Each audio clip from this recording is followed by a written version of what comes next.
Yeah, I'm really honored, yeah, to be here with you. So, how are you? I'm doing good, man. I'm doing good. It's a good Wednesday. I'm trying to still soaking in, all the new stuff. So like that's a thing still, but I'm doing good, man. I'm just sitting here at home and really enjoying the good weather while we have it, Yeah. and then kind of getting my mind wrapped around the future too. So that's kind of in my daily grind. Ayron Jones' music is described as a mixture of blues, hip hop, grunge, hard rock, and soul. Yeah, so my question is, what is the better way to describe your music with your word?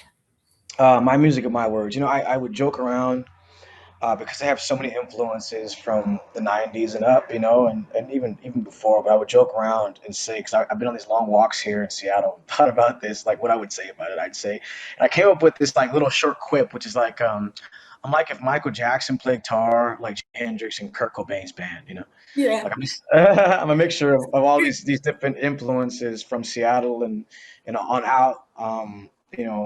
From Dr. Dre to Michael Jackson to Kurt Cobain and Nirvana to Jimi Hendrix to all these cats. I'm truly like the a millennial version of a rocker. I have so many different influences and people that I looked up throughout the time of my music career and beyond that like it kind of just comes out of me in that way. This is the music that I would want to hear. Gospel was really it was so important in my life growing up. My auntie is actually a full generation older than me. So she was really my grandmother's sister.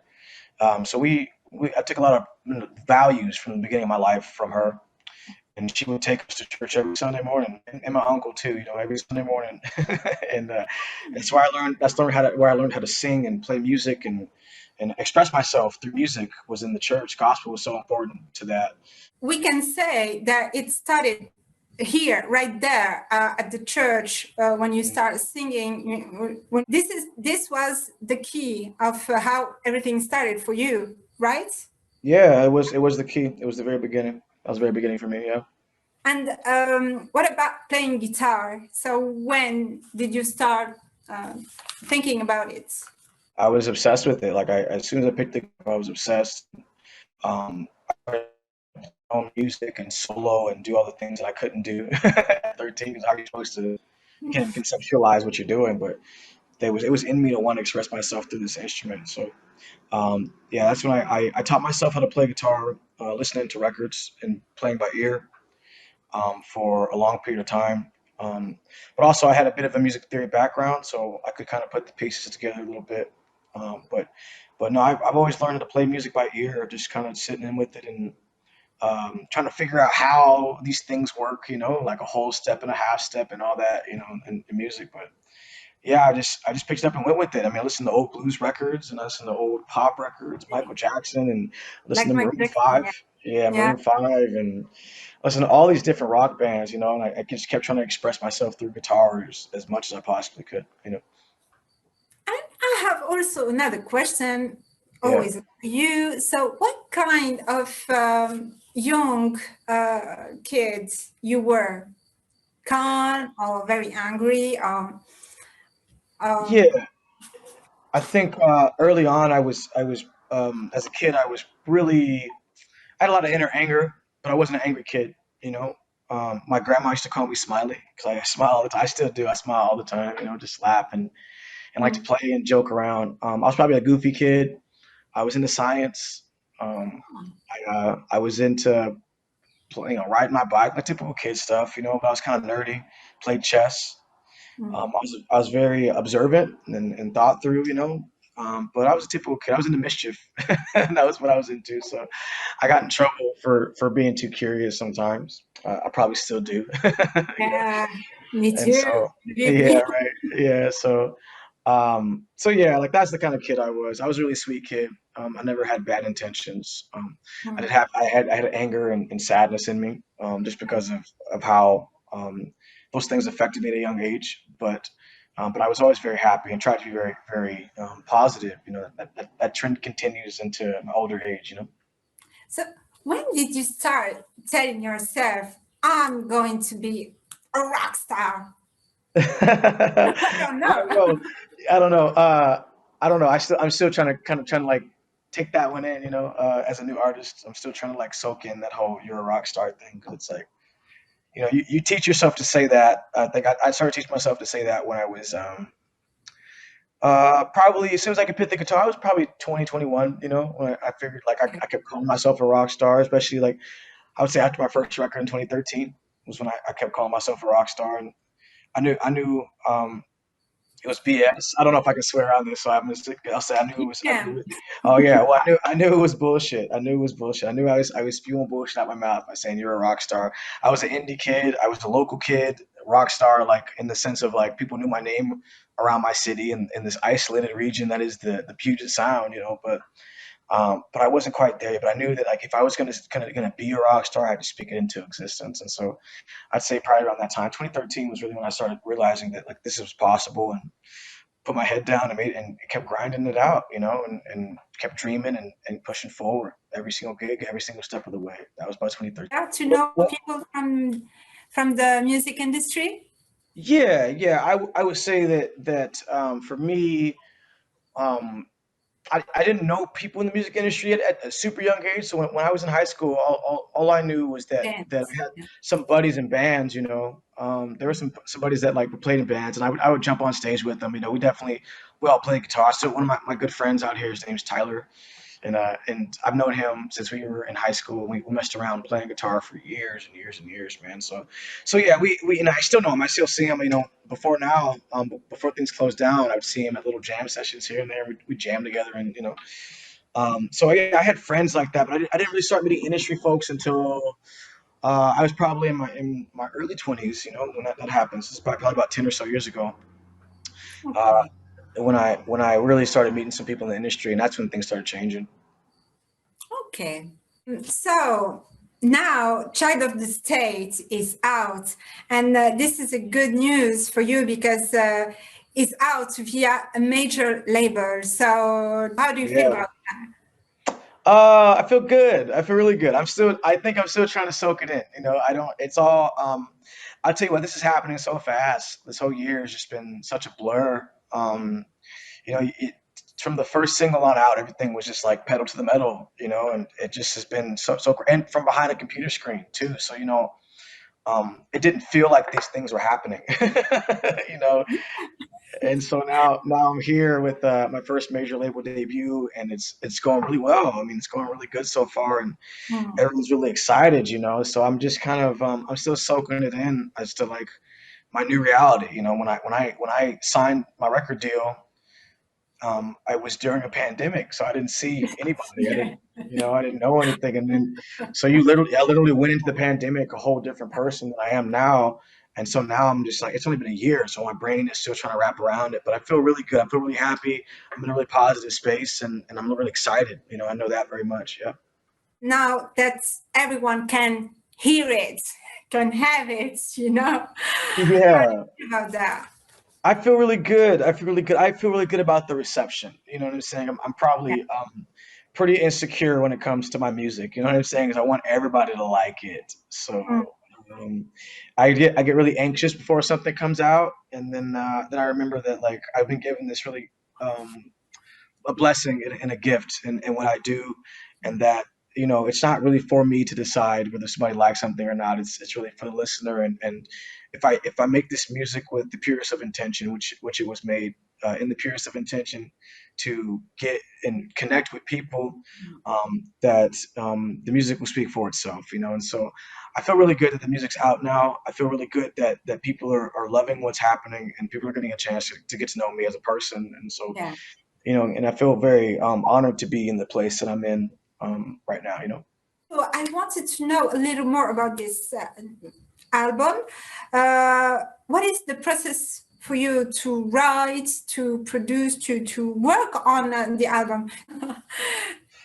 Yeah, How I did need. you I, work I on? definitely, I'm definitely the kind of artist that needs space. I am definitely the kind of artist that needs to kind of be away from things or to focus on things. I'm too ADD as it is. I talk too fast, and my mind's always on a billion different things at one time. So, but that kind of frantic ADHD energy is actually a superpower. You know, you can focus that into doing really tremendous, great things with your focus. It gives you, it means you have a hyper focus as well. So, when I'm able to take myself away from the distractions, put myself into the studio, around the people I need to be around to get a record done, that is where I'm truly in my element. You know, so I definitely try to get away from the noise and the chaos, and especially like, I got kids at home and stuff, so it's like Yeah. really, it's really No, 'cause I really have important to get one. away.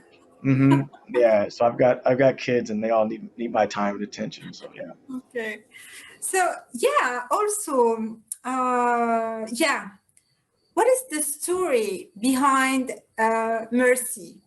Yeah. So could you tell us a little more about this song, especially?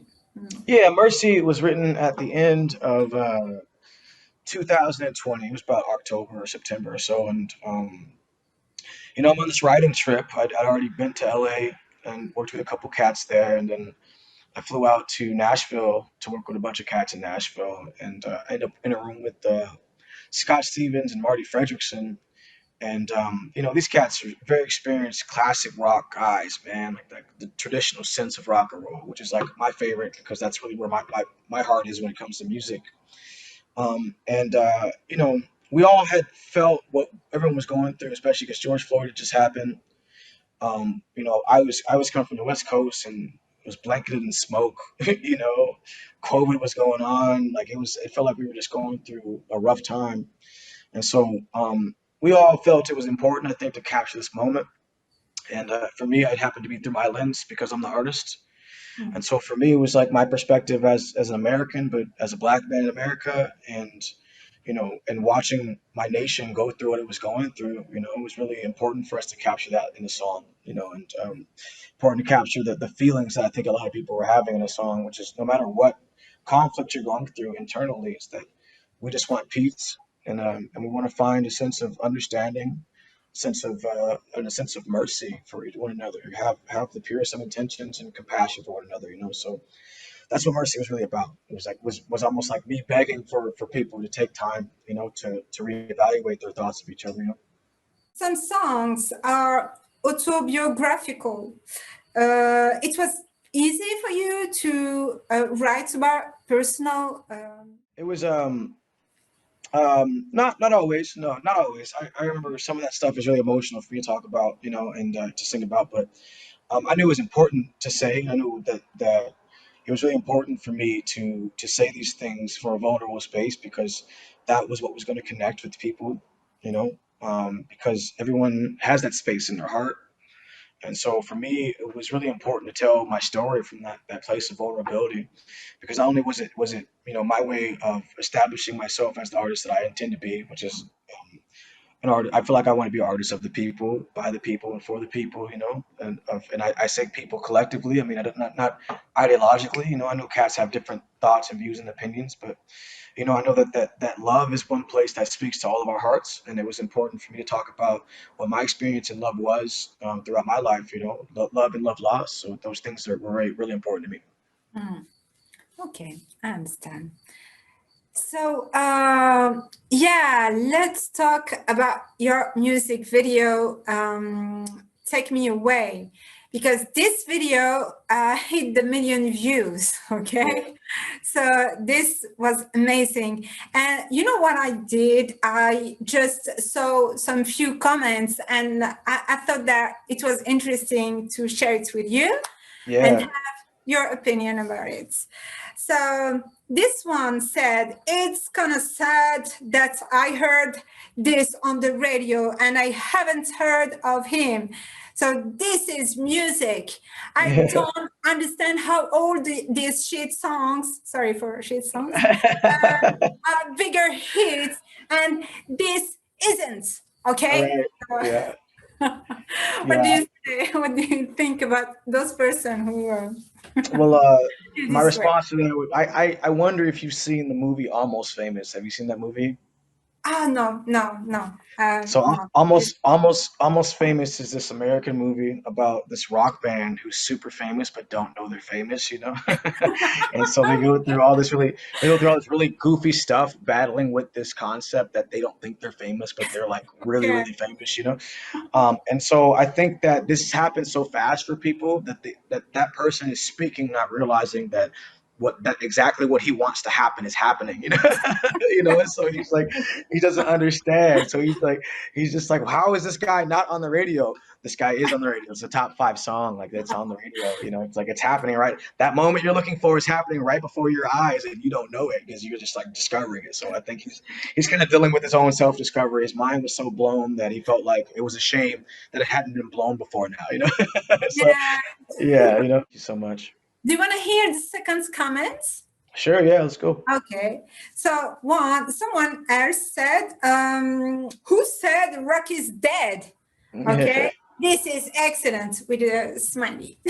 Yeah, yeah. So do you want to comment again? Well, I think what's really cool is that the older generation of music lovers can really appreciate what I'm doing here, and so can the Yeah. younger ones, you know. So I met a cat at the when I was on a trip in Florida recently, who he didn't know me, and while we were talking, I was like, you know, right now I was letting him know, like, you know, my music's doing really well, and we're just having a conversation about what we do, and he said he didn't know me, but he texted his daughter. She was 17, and she knew who I was, you know. So the Oh, fact that that the music is crossing these age barriers that were previously put in front of rock and roll, we're starting to see those things cross together a little more with this music, which is really great. It's a great sign. So I appreciate that people are starting to are able to connect with it on that level, and I'm really happy that that person feels so connected to the music because it really is based in American rock and roll, you know, and that's what we're going for. So I'm really happy about okay, cool. I will let him know.